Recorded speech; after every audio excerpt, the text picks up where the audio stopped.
Outro ponto importante do RPG que eu tenho que levar em consideração para vocês é que as posturas, elas retificam o paciente, tá? Praticamente, eu sei que é pedido, que é orientado, que nós façamos aí, que a gente mantenha as curvaturas fisiológicas do paciente, mas você há de convir comigo de que quando você faz aquelas pompagens, quando você apoia o corpo do paciente na maca, quando você alonga isquiotibiais, glúteo, tríceps da perna, cadeia posterior, a tendência dessa coluna toda em contato com a maca, é muito difícil você manter aí a cifose nessas posturas, que são as posturas que você passa mais tempo, tá? E aí, a postura também contra a parede, né, em pé contra a parede, também é muito difícil de você manter. Então, aí vão sobrar algumas outras posturas, são poucas utilizadas, em pé no meio, por exemplo, que é uma evolução. A postura sentada é a postura que eu acredito que seja mais interessante, que é aí que você consegue ter um maior controle aí do tronco. Mas, no geral, dessas 8 posturas, elas são altamente retificadoras. Tá, Rodrigo, retificadoras. E aí? E daí? E qual é o problema disso? O problema é que a definição mais completa da escoliose é que ela é uma alteração tridimensional. Ela é uma deformidade tridimensional. Então, além de você ter a inclinação do tronco, você tem a rotação, mas quando você olha o paciente de lado, quem tem escoliose tem retificação. Esse termo chamado flat back, que é uma inversão da curvatura, né, da escoliose. Então, quando você indica um colete de Milwaukee, é terrível, porque isso retifica mais.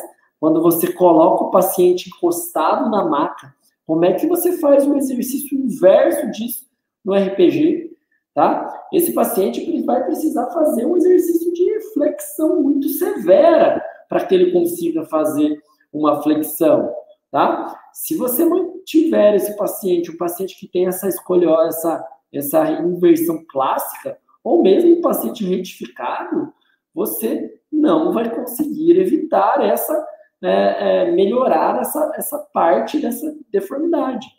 Se eu estou falando de tridimensional, eu estou falando aí, vamos supor que seja 33% cada um, eu estou deixando 33% de lado. Então, olha como isso é realmente fundamental. E o que é mais importante a gente entender, que quando você pega estudos que acompanharam os pacientes com escoliose, que eles entendem, né, esse estudo feito lá na Hungria, eles avaliaram a correlação do ângulo de Cobb, então a curvatura do paciente, com os parâmetros sagitais. O que são os parâmetros sagitais? A vista lateral, tá? A cifose e a lordose.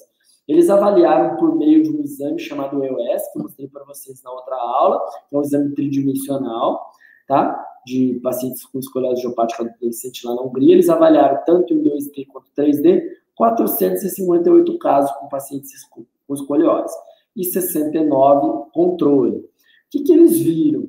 Que os pacientes com escoliose idiopática do adolescente mostraram uma redução significativa da escoliose torácica e comparou aí com a magnitude da diminuição. Essa magnitude da diminuição ela foi diretamente relacionada com o ângulo de Cobb. Ou seja, quanto mais retificado esse paciente era, mais essa curva do paciente também ele tinha. Quanto mais curva e mais retificação, essas duas coisas conversam, tá? Então, quando você tem um paciente muito retificado, ele vai ter maior probabilidade de aumentar a curva, aumentar a escoliose. Se você vai no seu tratamento e faz um monte de posturas retificadoras, você vai aumentar a probabilidade deste paciente de ficar cada vez mais retificado e, consequentemente, não evitar a progressão da escoliose. Pelo contrário, você pode intensificar a progressão, tá? Então, voltei aqui só para vocês terem isso bem claro para vocês.